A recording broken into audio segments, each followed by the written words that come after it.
Hello students, हम लोग आपकी जो पेपर सेकंड है उसको पढ़ रहे थे और आपकी यूनिट फर्स्ट चल रही थी। इसके अंदर हम लोगों ने आपका जो चैप्टर फर्स्ट था, आपकी यूनिट सेकंड के अंदर क्या है, दो चैप्टर्स हैं। इसका जो फर्स्ट चैप्टर था स्केलर एंड वेक्टर फील्ड्स,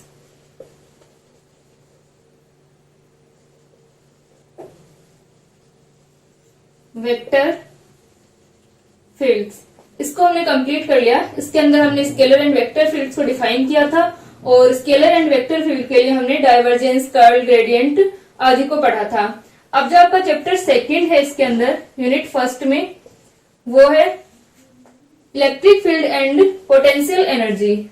ये जो यहाँ पर हमने लिख रखा है electric field and potential energy, इसके अंदर हम लोग इलेक्ट्रिक फील्ड के बारे में, पोटेंशियल एनर्जी, इलेक्ट्रिक डायपोल, इन सब के बारे में हम यहाँ पर स्टडी करेंगे।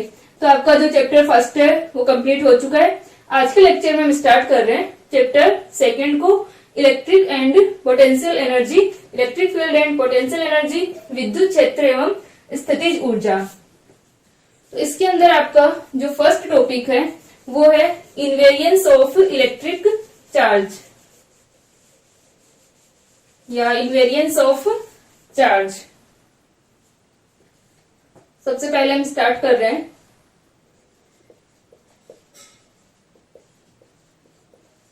इनवेरियंस ऑफ चार्ज, आवेश की निश्चलता।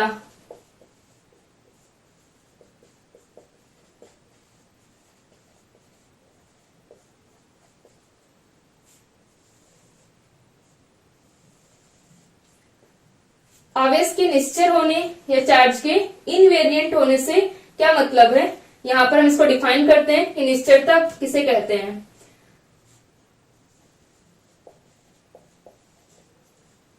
आवेश के निश्चल होने का अर्थ है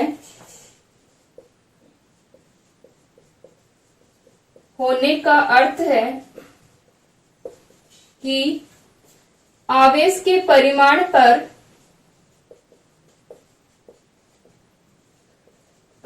पर आवेश की गति का या जो आवेश का हमारा जो सिस्टम है, निकाय है, उसके मोशन का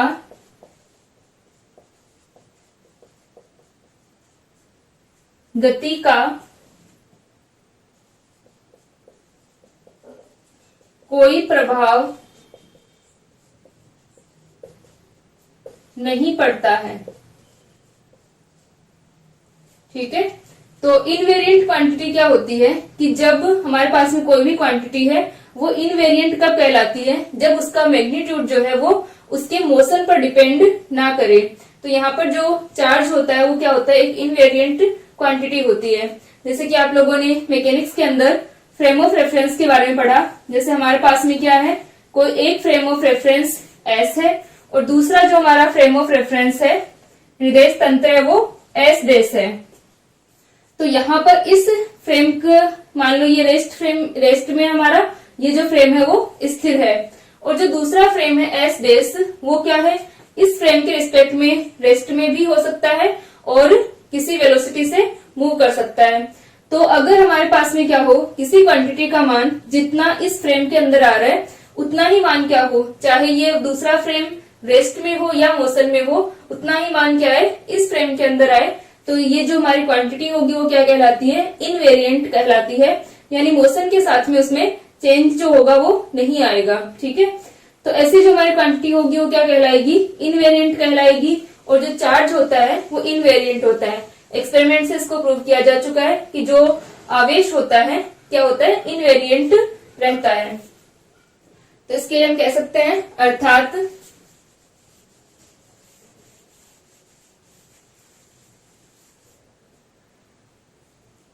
अर्थात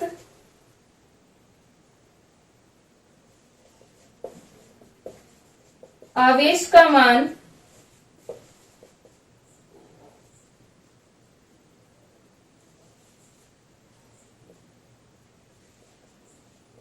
किसी एक निर्देश तंत्र में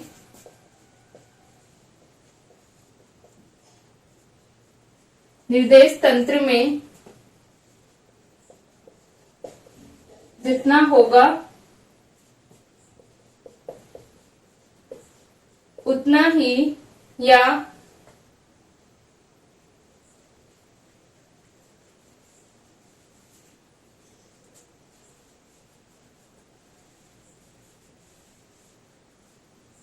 अर्थात किसी स्थिर निर्देश तंत्र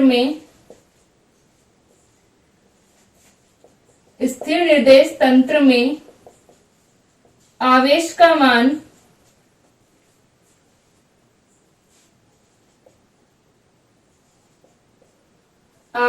मान तथा उस निर्देश तंत्र के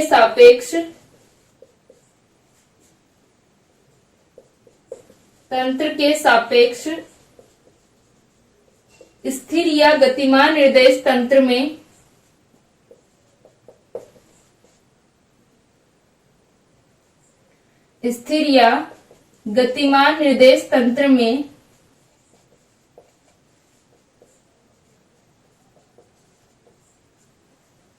में समान प्राप्त होता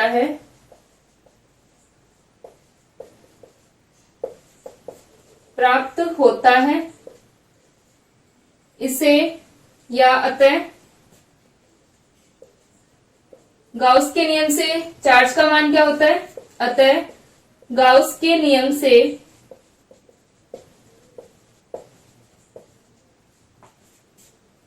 किसी स्थिर निर्देश तंत्र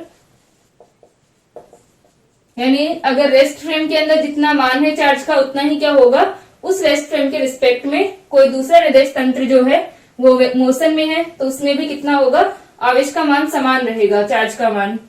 तो किसी स्थिर निर्देश तंत्र में आवेश का मान Q equal to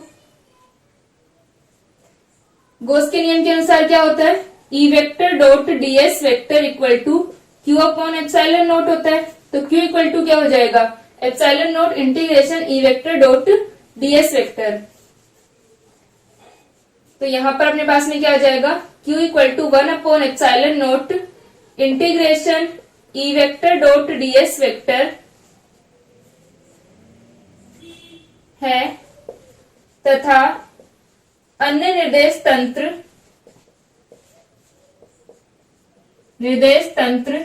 S dash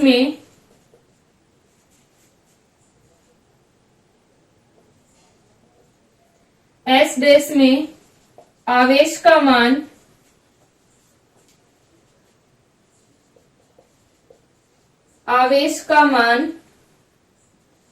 Q dash equal to 1 upon epsilon naught, sorry यहाँ पे 1 अपॉन एप्सिलॉन नोट नहीं आएगा, मल्टीप्लाई होगा epsilon naught E dash dot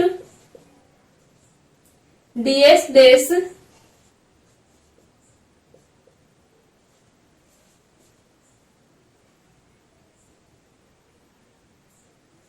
ठीक है। गाउस के नियम से किसी स्थिर निर्देश तंत्र S में आवेश का मान कितना है तथा अन्य निर्देश तंत्र S डैश में आवेश का मान इतना है, तो आवेश की निश्चलता से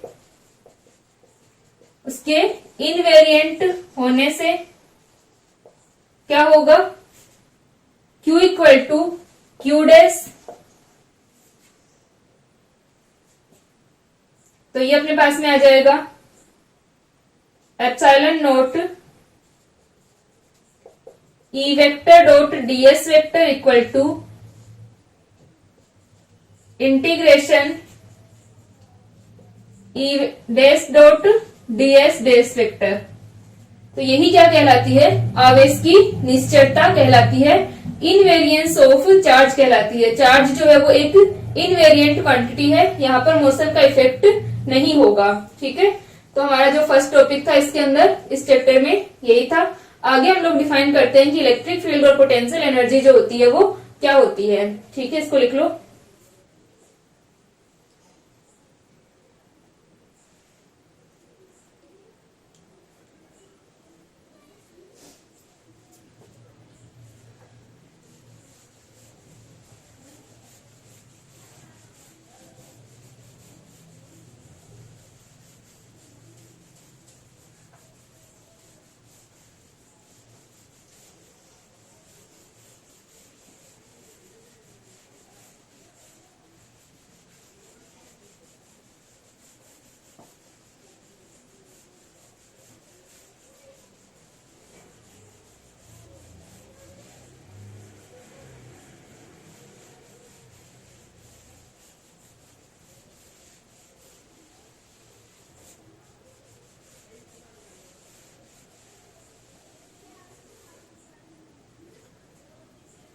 नेक्स्ट हम लोग डिफाइन करते हैं विद्युत क्षेत्र जो होता है, इलेक्ट्रिक फील्ड क्या होता है, किसी भी आवेश के, मान लो हमारे पास में कोई भी चार्ज है, तो किसी भी चार्ज के चारों ओर का वह क्षेत्र जिसके अंदर अगर हम किसी अन्य चार्ज को लाते हैं तो वो क्या फील करे, कूलाम्ब फोर्स को फील करे या किसी इफेक्ट को फील करे, तो वो क्या कहलाता है, उस आवेश का विद्युत क्षेत्र कहलाता है। ठीक है, विद्युत क्षेत्र को आप लोग पढ़ चुके हैं कि विद्युत क्षेत्र इलेक्ट्रिक फील्ड क्या होता है। तो किसी भी आवेश के चारों ओर का वो क्षेत्र होगा जिसमें अन्य आवेश जो है किसको फील करेगा, कूलाम्ब फोर्स को फील करता है। ठीक है, तो अब जो हमारी पोटेंशियल एनर्जी होती है, विद्युत स्थितिज ऊर्जा होती है, वो क्या होती है,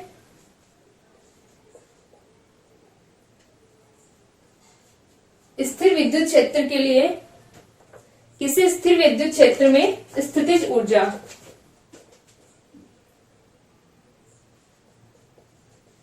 स्थिर विद्युत क्षेत्र में स्थितिज ऊर्जा या potential energy in a static electric field, potential energy in a static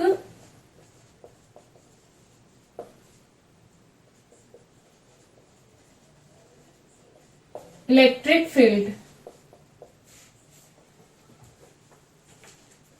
तो potential energy in static electric field को हम किस तरह से डिफाइन करेंगे कि जो इलेक्ट्रिक फील्ड होता है, हमें पता है कि इलेक्ट्रिक फील्ड के अंदर किसी यूनिट चार्ज को, एकांक धनावेश को, यूनिट पॉइंट चार्ज जो है अपना, उसको अगर हम अनंत से विद्युत क्षेत्र के विपरीत जो हमारा इलेक्ट्रिक फील्ड है उसके अगेंस्ट किसी बिंदु तक लाते हैं, मान लो हमारे पास में क्या है, इलेक्ट्रिक फील्ड के अंदर कोई पॉइंट P है, तो अनंत से किसी एकांक धनावेश को इस बिंदु P तक लाने में जो कार्य किया जाएगा वो क्या होगा, विद्युत विभव के बराबर होता है इस पॉइंट के ऊपर।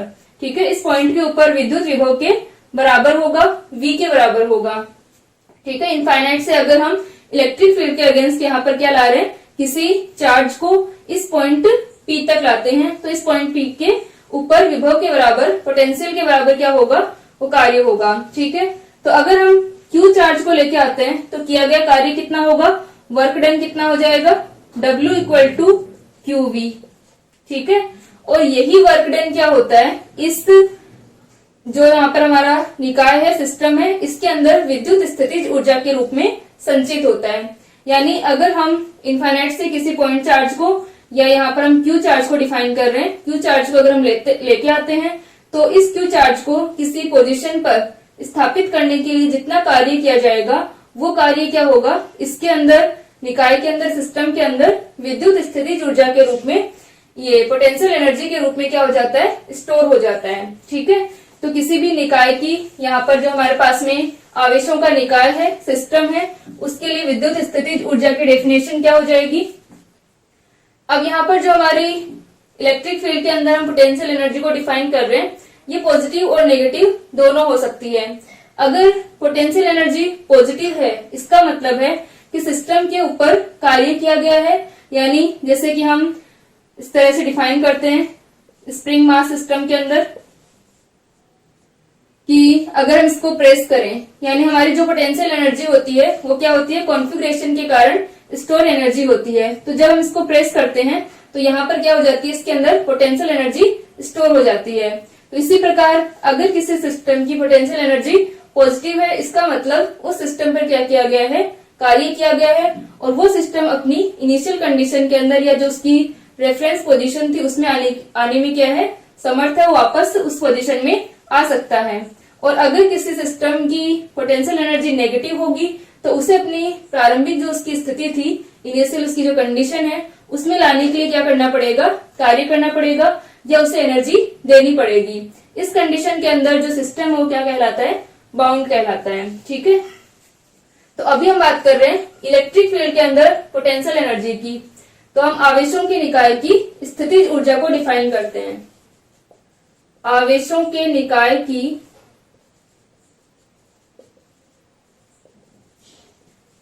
की स्थितिज ऊर्जा,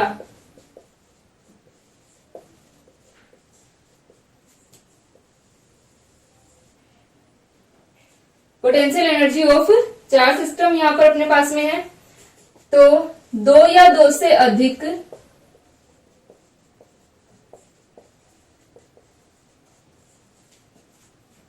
आवेशों को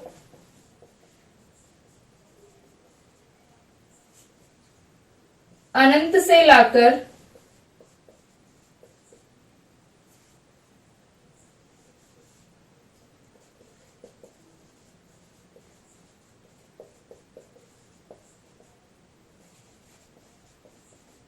अनंत से लाकर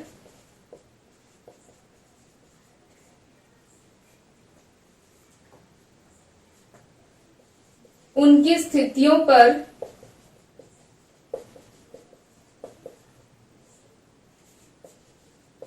स्थापित करने में किया गया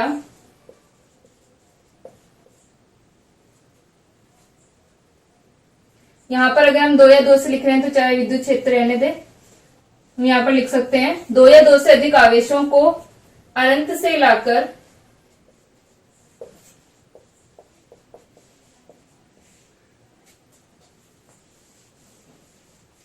उनकी स्थितियों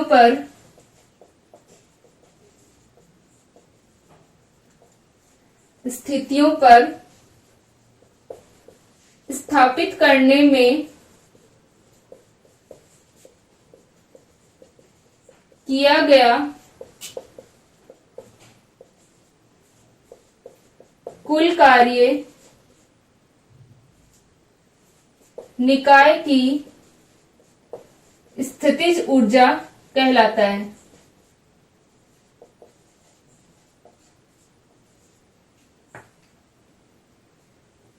निकाय की स्थितिज ऊर्जा कहलाता है।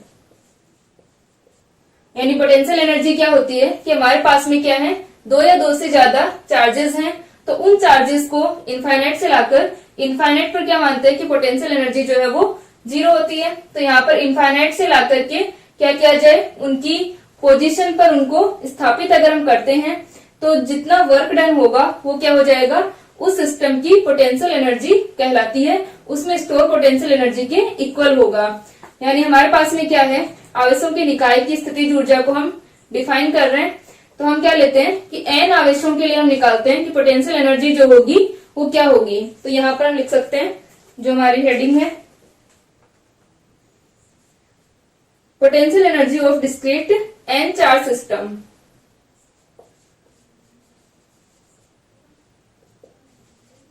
पोटेंशियल एनर्जी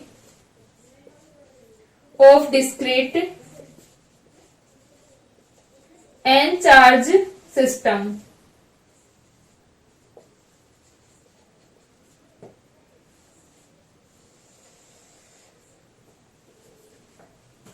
यहाँ पर हमारे पास में कितने चार्जेस हैं, हमारा जो सिस्टम है वो एन चार्ज से मिलकर के बना है। तो एन चार्ज सिस्टम का की जो पोटेंशियल एनर्जी होगी वो क्या होगी।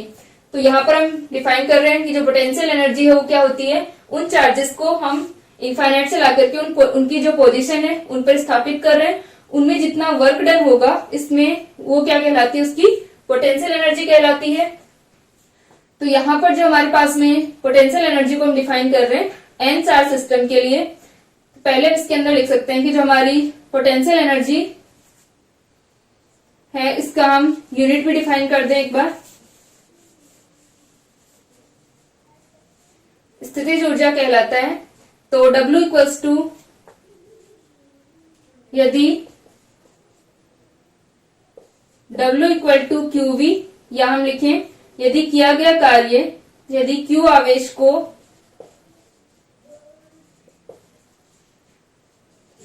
विद्युत क्षेत्र के विपरीत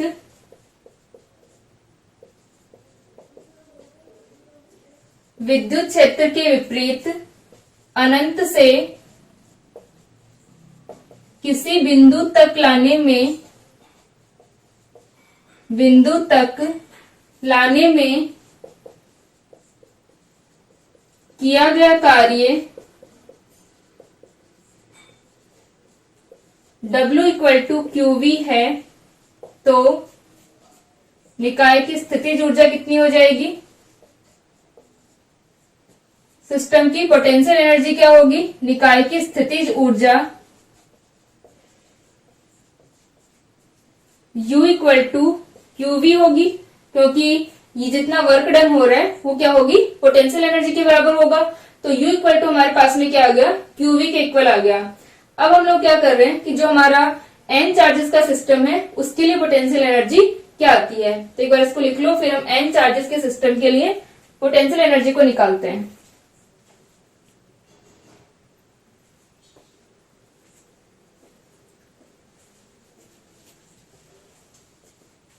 अगर हम पोटेंशियल एनर्जी की यूनिट को डिफाइन करें तो क्या हो जाएगा, M के सिस्टम में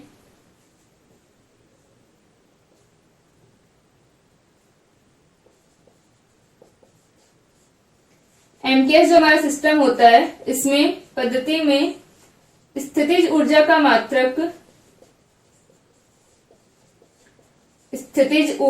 मात्रक जूल होता है तथा CGS सिस्टम में पद्धति में स्थितिज ऊर्जा का मात्रक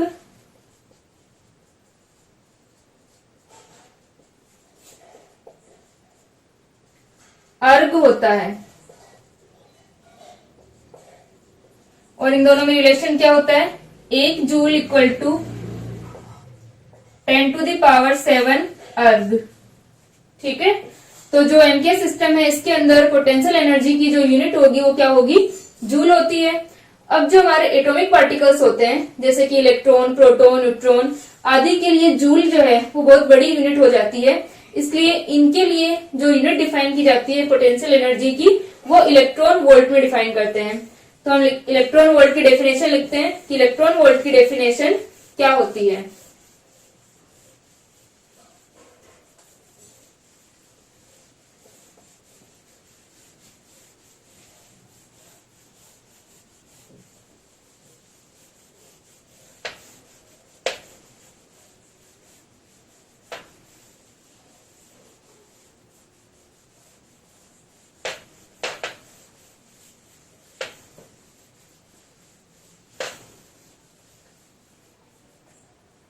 तो यहां पर इलेक्ट्रॉन वोल्ट क्या होगा,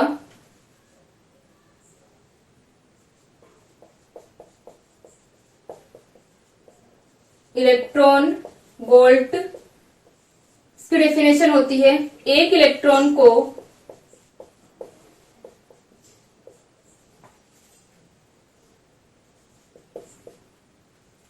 इलेक्ट्रॉन को 1 वोल्ट विभवांतर वाले दो बिंदुओं के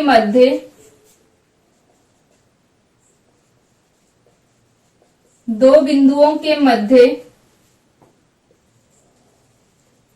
विस्थापित करने में किया गया कार्य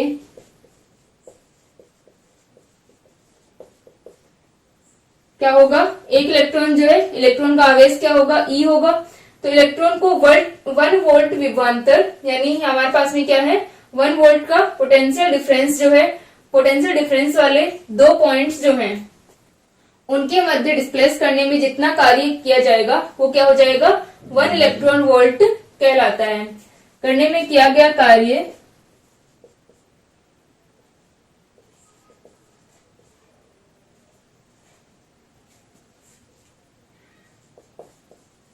electron volt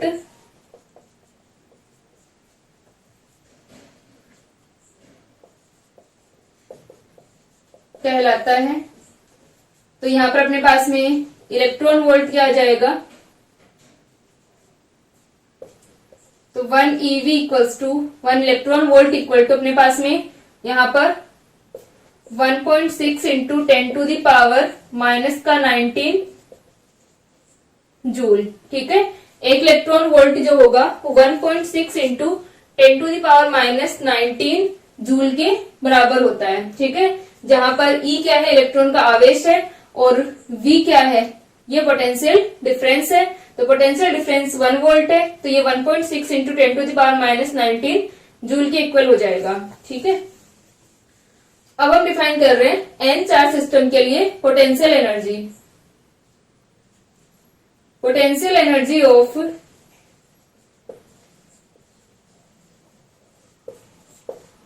N discrete charge system.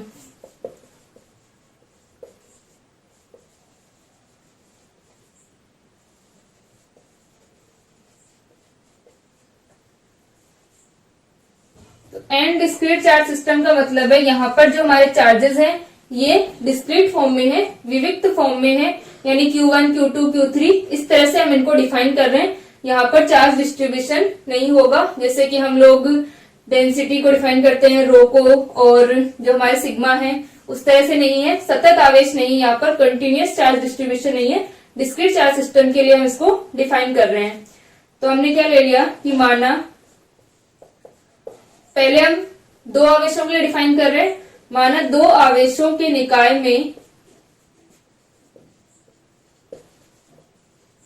निकाय में दो आवेश Q1 तथा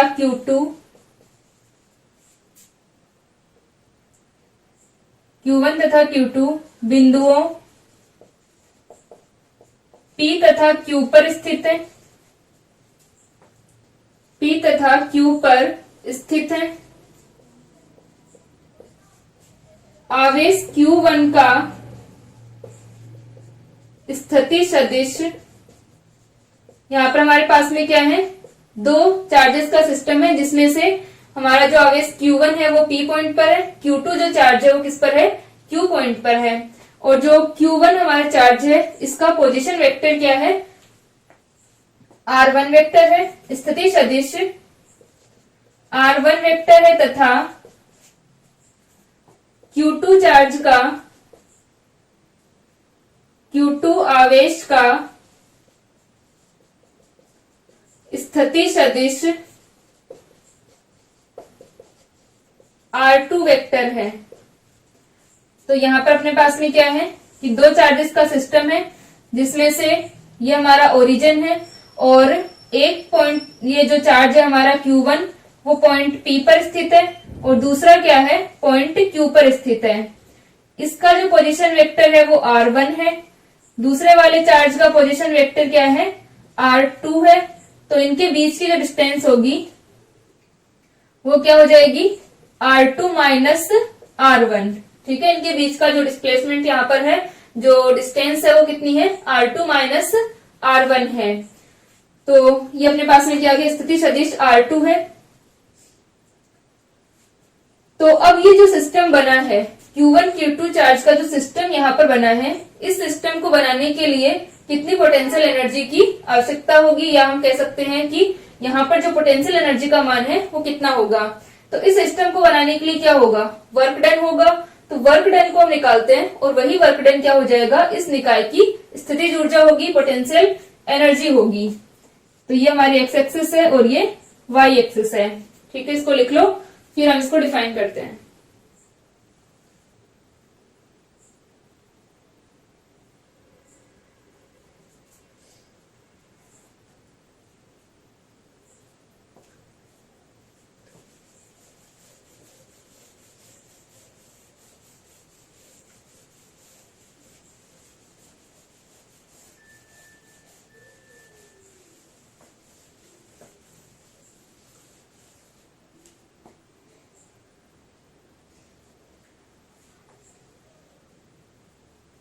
तो हम इसके लिए लिख सकते हैं कि इन आवेशों के निकाय की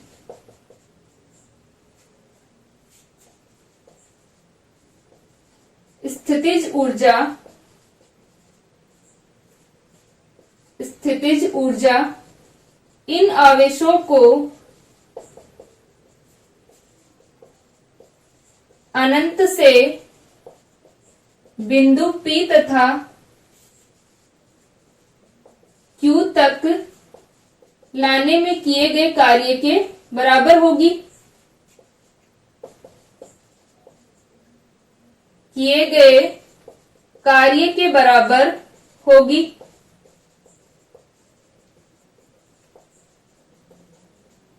तो पहले हम निकालते हैं कि जो हमारा Q1 चार्ज है इसको लाने में कितना कार्य हुआ। यहाँ पर कोई भी चार्ज नहीं है जब हम पहले Q1 को ला रहे हैं और फिर हम Q2 को लाएंगे। तो हम लिखते हैं Q1 आवेश को अनंत से, इनफाइनाइट से P बिंदु पर ला रहे हैं, अनंत से P बिंदु तक लाने में किया गया कार्य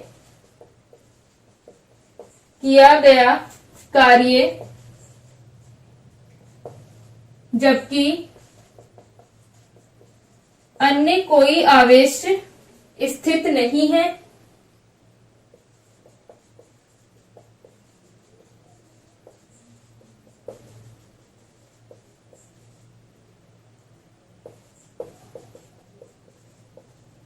है, कितना होगा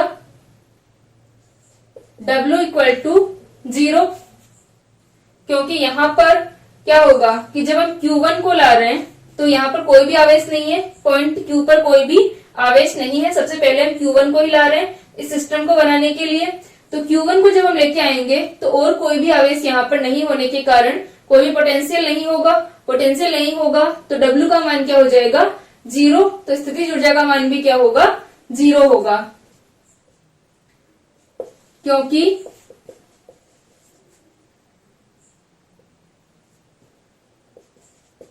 विभव का मान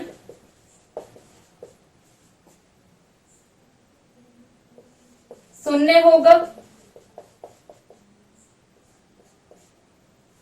क्योंकि अन्य कोई चार्ज नहीं है तो यहाँ पर इलेक्ट्रिक फील्ड नहीं होगा। इलेक्ट्रिक फील्ड नहीं है तो Q1 को लाने में कोई वर्क डन नहीं करना पड़ेगा। ठीक है, विभव का मान या हम यहाँ पर लिख सकते हैं कि विद्युत क्षेत्र जो है वो शून्य होगा। ठीक है,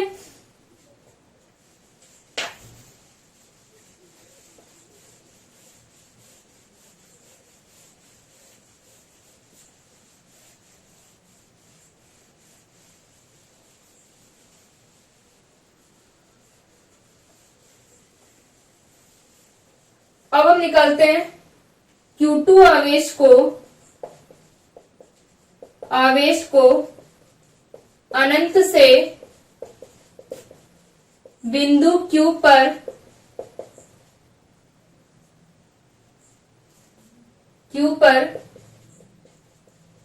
बिंदु P पर Q1 चार्ज की उपस्थिति में, Q1 आवेश की उपस्थिति में, या पहले से हम मान लेते हैं कि हमारे पास में P पर क्या है Q1 आवेश है, तो बिंदु Q पर लाने में किया गया कार्य हम इसके अब लगा देते हैं कि अब हम क्या कर रहे हैं, Q1 को हम ला चुके हैं, अब हम Q2 को ला रहे हैं। तो बिंदु Q पर लाने में किया गया कार्य W इक्वल टू, ये हमारा W1, इसे हम W2 डिफाइन कर दें। तो W2 इक्वल टू क्या होगा, जो हमारा Q2 चार्ज है इनटू पोटेंशियल, और V का मान क्या हो जाएगा V equal to KQ1 upon R, और R क्या है इन दोनों के बीच का डिस्टेंस R2 माइनस R1 होगा।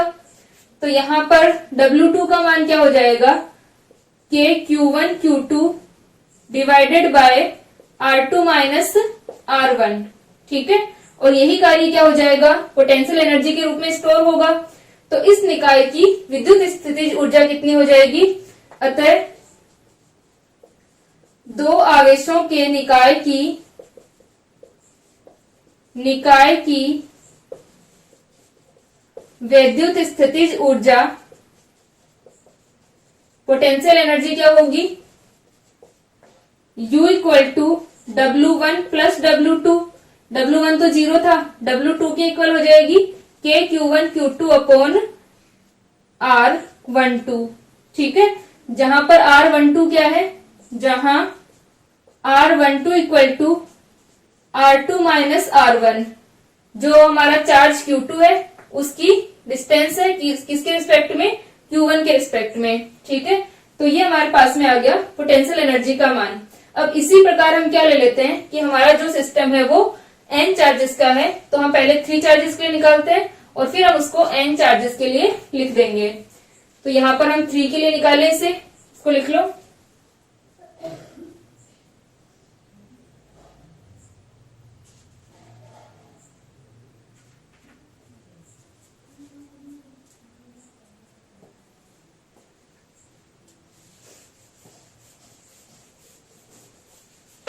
तो सेम प्रोसेस हमारी हम 3 चार्ज के लिए लिख सकते हैं और फिर हम उसको n चार्जेस के लिए लिख सकते हैं।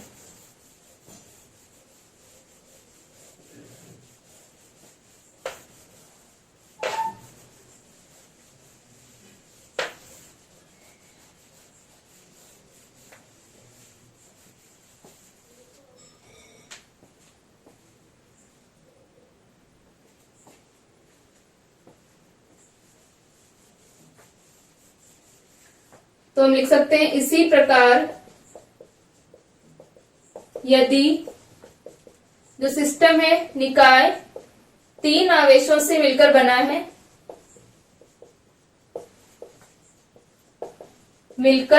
है,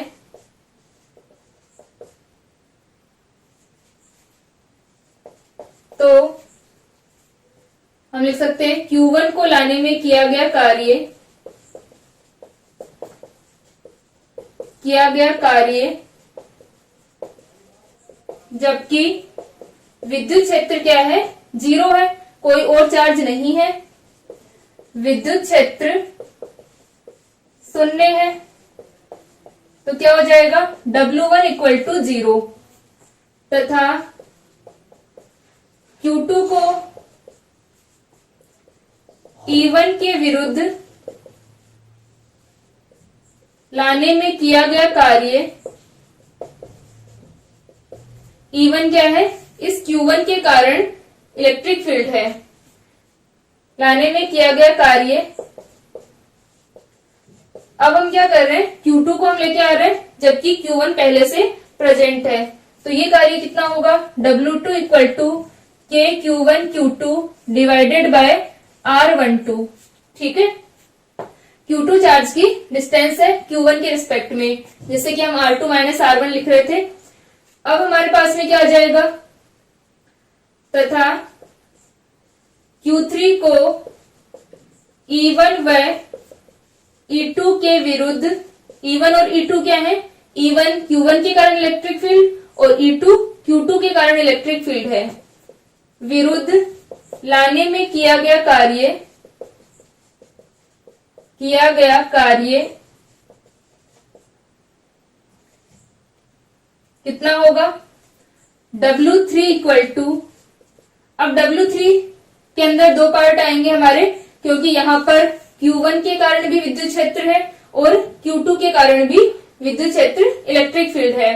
तो W3 में हमारे पास में 2 आ जाएंगे, K Q1 Q3 divided by R13 plus K Q2 Q3 divided by R23, यानी जो हमारा थर्ड चार्ज है उसकी डिस्टेंस यहाँ पर इसके 1 के रिस्पेक्ट में और 3 की 2 के रिस्पेक्ट में, यानी यहाँ पर जो 3 वाला जो चार्ज होगा, थर्ड जो चार्ज होगा, वो पोटेंशियल को फील करेगा Q1 के कारण भी और Q2 के कारण जो इलेक्ट्रिक फील्ड है उसके कारण भी। तो इस निकाय की विद्युत स्थितिज ऊर्जा कितनी हो जाएगी, तो यह जाएगा हमारे पास में, इस निकाय की विद्युत स्थितिज ऊर्जा, इस सिस्टम की potential energy U equal to W1 plus W2 plus W3 equal to K Q1 Q2 upon R12 plus का K Q1 Q3 upon R13 plus का K Q2 Q3 upon R23। ठीक है, इसे समीशन फॉर्म में हम क्या लिख सकते हैं, या U equal to summation of I equal to 1 2 3 और J इक्वल टू 1 2 3। K को हम बाहर ले लेते हैं क्योंकि K तो कॉमन है सब में, इसे हम लिख सकते हैं QI QJ divided by RIJ। अब यहां पर हम देख सकते हैं कि ये 1 2 है, 1 3 है, 2 3 है, इसी प्रकार R में भी 1 2 1 3 और 2 3 है। किसी के अंदर भी ये वाले जो दोनों हमारी सबस्क्रिप्ट है 1 2 वाली जो, ये क्या है, सेम नहीं है। यानी यहाँ पर I और J अगर हम लिखते हैं तो ये कहाँ पर भी सेम नहीं होंगे। तो यहाँ पर हम लिख सकते हैं कि I not equal to J, यानी ये जो R I J और Q I Q J है इनके अंदर I और J समान नहीं होंगे। दूसरी चीज हम यहाँ पर देख सकते हैं कि इस समीशन को अगर हम खोलें तो एक बार हमारा I इक्वल टू 1 और J इक्वल टू 2, तो हमारा Q1 Q2 आ जाएगा। एक बार हम ऐसे भी ले सकते हैं कि I इक्वल टू 2 हो और J इक्वल टू क्या हो, 1 हो, तब क्या आएगा, Q2 Q1 आएगा। लेकिन हमारे पास में Q2 Q1 वाली स्टेप नहीं है, यहाँ पर सिंगल फॉर्म में है ये। जबकि इस समीशन को अगर हम खोलें तो ये क्या खुलेगा, डबल फॉर्म में खुलेगा।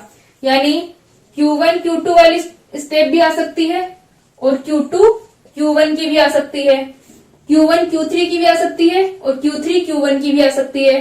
यानी यहाँ पर क्या हो रहा है, रिपीट हो रही है स्टेप, जबकि यहाँ पर सिंगल है। तो हम इसको लिख देते हैं 1/2 कर देते हैं इसको। तो यहाँ पर रिपीटेशन हो रहा है, हर 2 बार आ रही है, तो रिपीट होने के कारण हम इसको क्या कर देते हैं, 2 से डिवाइड कर देते हैं, तो हमारे पास में सेम आ जाएगा ये। ठीक है, तो हमने इसको 1/2 लिख दिया। तो ये अब हमारे पास में किसके लिए आया, 3 चार्ज सिस्टम के लिए। इसी प्रकार हम लिख सकते हैं n चार्ज सिस्टम के लिए क्या होगा,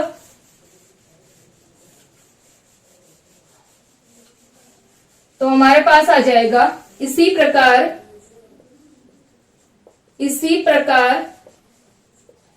n निकाय के लिए, n आवेशों के निकाय के लिए, n चार्ज सिस्टम के लिए, निकाय के लिए क्या हो जाएगा, U इक्वल टू 1/2 के summation of I equal to 1 to n, summation of J equal to 1 to n, और I नॉट इक्वल टू हमारा J है, और क्या हो जाएगा, QI QJ अपॉन RIJ। ठीक है, 1/2 हमने इसलिए लगाए क्योंकि I का मान 1 और J का 2, I का मान 2 और J का 1, ये स्टेप हमारी रिपीट होंगी। इसी प्रकार I का मान 1 J का 3 और I का 3 J का 1, जबकि यहाँ पर सिंगल सिंगल है। ठीक है, तो हमने 1/2 लगा दिया। तो ये हमारे पास में फॉर्मूला आ गया n सिस्टम के, जो हमारा n चार्जेस का जो सिस्टम होगा उसके लिए पोटेंशियल एनर्जी का जो मान होगा, टोटल पोटेंशियल एनर्जी, वो हमारी ये होगी। ठीक है, तो ये हमारे पास में आ गया total potential energy for n discrete charge system. ठीक है, इसको लिख लो। नेक्स्ट लेक्चर के अंदर हम आगे के टॉपिक को कंटिन्यू करते हैं।